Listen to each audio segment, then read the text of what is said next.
বিশিষ্ট শিক্ষাবিদ জননেতা ইসহাক খন্দকার, মঞ্চ উপবিষ্ট 11 দলীয় নির্বাচনী ঐক্যের সম্মানিত নেতৃবৃন্দ, নোয়াখালী 6টি সংসদীয় আসনের সংসদ সদস্য প্রার্থীবৃন্দ, ইসলামী ছাত্র শিবির সহ বিভিন্ন পর্যায়ের সম্মানিত নেতৃবৃন্দ, সম্মানিত সাংবাদিক বন্ধুগণ, শহীদ পরিবারের সদস্যবৃন্দ, সংগ্রামী নোয়াখালীবাসী, আসসালামু আলাইকুম রহমতুল্লাহি ওয়া বারাকাতুহু। সংগ্রামী নোয়াখালীবাসী, বাংলাদেশের একটি ঐতিহাসিক মুহূর্তে নোয়াখালী জেলার আজকের এই জনসভা আয়োজন করা হয়েছে। আমাদের এই বাংলাদেশ দীর্ঘ সময় আমরা ফ্যাসিবাদী শাসনের কবলে ছিলাম। ওই ফ্যাসিবাদী গোষ্ঠী বাংলাদেশকে, বাংলাদেশের মানুষের অধিকারকে হরণ করে নিয়েছিল। তারা জনগণের ম্যান্ডেট বিহীন ক্ষমতায় থেকে তারা আয়নাঘর বানিয়ে নির্যাতন চালিয়ে তারা জনগণের উপরে শোষণ চালিয়ে আমাদেরকে তারা অধিকার বঞ্চিত করেছিল। 24-এর 5ই আগস্ট এই দেশের ছাত্র শ্রমিক জনতা যখন মাঠে নেমেছে, তারা যখন ভয়কে জয় করেছে, তারা যখন গুলির মুখে মুখ পেতে দেওয়ার সাহস করেছে, ঠিক তখনই 24-এর 5ই আগস্ট সেই ফ্যাসিবাদী সরকারের পতন ঘটেছে।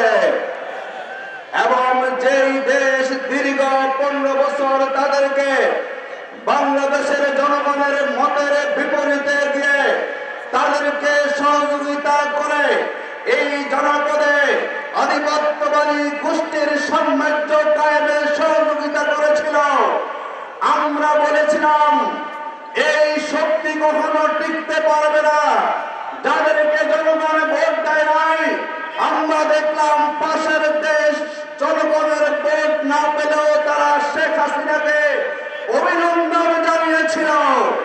আজকের এই স্বাধীন বাংলাদেশে আবার আমরা দেখলাম 5ই আগস্টের পরে আমাদের সেই ফ্যাসিবাদী গোষ্ঠী তারা সেই দিল্লিতে গিয়ে আশ্রয় নিয়েছে।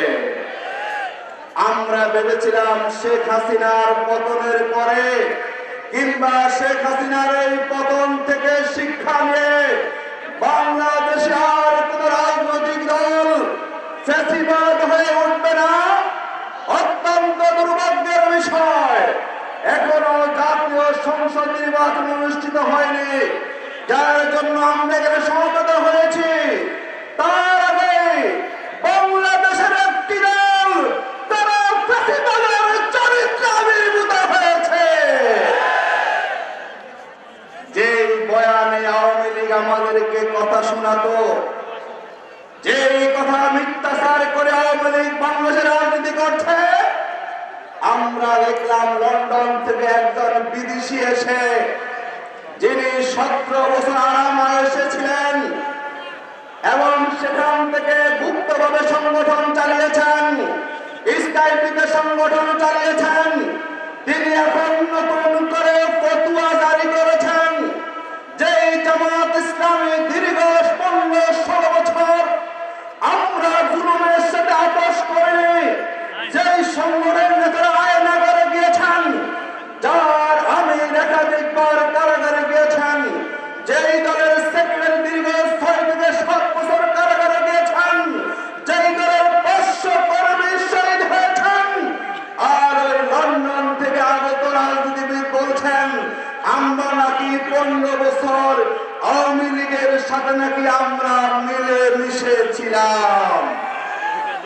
আমরা আপনাকে জিজ্ঞাসা করতে চাই, বিগত 17 বছরে আপনি কোন কারাগারে বন্দী ছিলেন? আমরা জিজ্ঞাসা করতে চাই, আপনি কয়বার সেখানে গ্রেফতার হয়েছিলেন? আপনি অত্যন্ত দুর্ভাগ্যজনক ব্যক্তি। যেই দলের কর্মীরা শহীদ হয়েছিল, যেই দলের কর্মীরা জীবন দিয়েছে, আয়নাঘরে গিয়েছে, আর আপনি সেই দলের নেতা হয়ে বিদেশে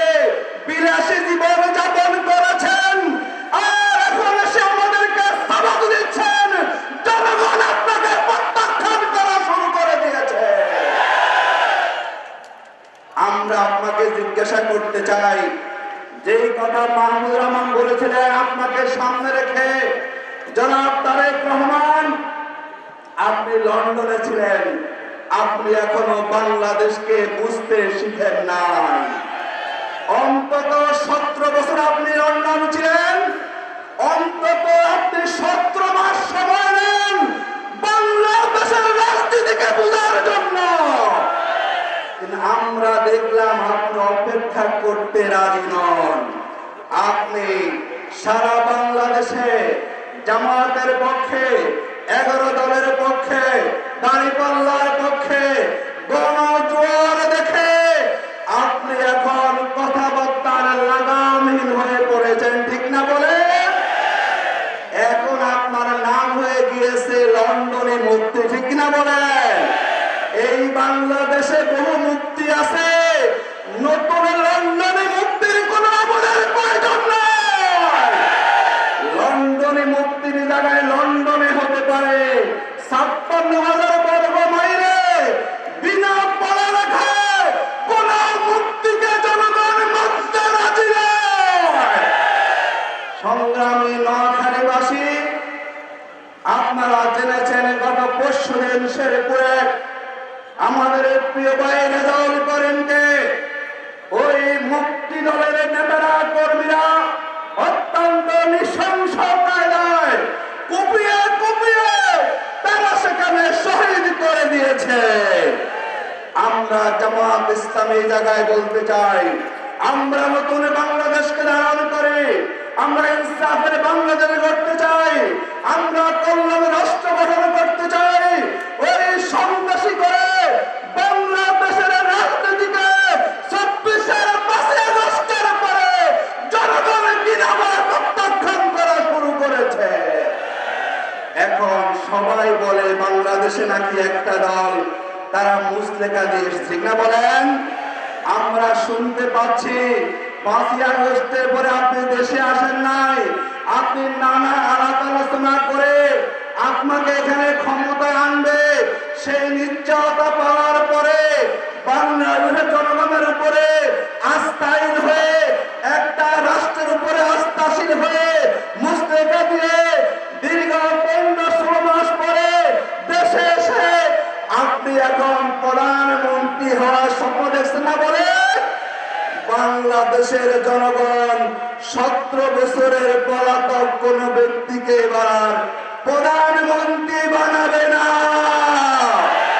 আগামীর প্রধানমন্ত্রী হবেন যিনি দীর্ঘ 17 বছর বাংলাদেশে ছিলেন, কারাগারে গিয়েছেন, যিনি নির্যাতন সহ্য করেছেন, বাংলা 18 কোটি মানুষের হৃদয়ের স্পন্দন, মানবিক নেতা ডাক্তার শফিকুর রহমান আগামীর বাংলাদেশের প্রধানমন্ত্রী।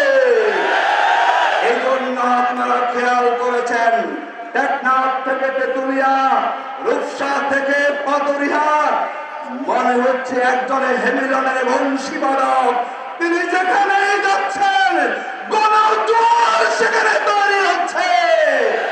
আজকের এই নোয়াখালীর ময়দান প্রমাণ করে ইনশাআল্লাহ এই নোয়াখালীর 6টা আসনে এবারও প্রার্থীরা বিজয়ী হবে ইনশাআল্লাহ। এই জায়গায় আর দানের শীষ বিজয়ী হবে। দানের শীষে যারা এখানে প্রার্থী আছেন না, আমরা সবাইকে আমরা জানি, এখানের কোন প্রার্থীকে বিগত 15 বছরে আমরা রাজপথে দেখি নাই। ওনারা বিগত 15 বছর আওয়ামী লীগের সাথে আঘাত করে নিরাপদে ছিলেন, শান্তিতে ছিলেন, আর এখন এসে দানের শীষের প্রতীকে বলছে জনগণের কাছে রাষ্ট্র গঠনের সুযোগ চাচ্ছেন। জনগণ আপনাদেরকে আর সেই সুযোগ দেবে না। আমি কথা লম্বা করব না, আমাদের মেহমান আছেন। আমরা শুনলাম জামাত যখন বলে আমরা দুর্নীতিমুক্ত বাংলাদেশ গড়তে চাই, তখন আমাদেরকে জিজ্ঞাসা করা হয় 2001 সাল থেকে 6 সালে আপনারা তখন পদত্যাগ কেন করেন নাই? আমি আসলে বুঝি না, একজন দলীয় প্রধান এত বছর তিনি লন্ডন ছিলেন, রাজনৈতিক প্রতিপক্ষকে কোন কথা বলে গায়েল করতে হয় উনি কিন্তু এখনো সেই ভাষাও শিখতে পারেন নাই। আমাদের আমিরে জামাত বলেছেন, আপনাদের সব লুটপাট করে খেয়েছেন, যাতে 3টা মন্ত্রণালয় খেতে না পারেন তার জন্য কি আমরা দেশের স্বার্থে আমরা পদত্যাগ করি নাই? সম্মানিত ভাইরা আবার বলছেন, আমাদের অভিজ্ঞতা আছে, আমরা দুর্নীতি বাংলাদেশ গড়ব। আমরা জিজ্ঞাসা করতে চাই, যেই দলের মধ্যে 24-এর 5ই আগস্টের পরে কোনো পরিশুদ্ধ হয় নাই, সংস্কার হয় নাই, তারা যখন আবার 39 জন ঋণ থেরাপিকে মনোনয়ন দিয়েছেন, তার মানে বোঝা যাচ্ছে যেই দল মুখে দুর্নীতি মুক্ত বাংলাদেশের কথা বলে আর তাদের মধ্যে ঋণ খেলাপিকে মনোনয়ন দেয়, সেই দল কখনো দুর্নীতি মুক্ত বাংলাদেশ গড়তে পারে না। দুর্নীতি মুক্ত বাংলাদেশ গড়তে পারে একমাত্র কে বলতো? জামাত ইসলামী। আসো আগামী দিনে আধিপত্যবাদের হাত থেকে বাংলাদেশকে রক্ষা করার জন্য 90 ফ্যাসিবাদের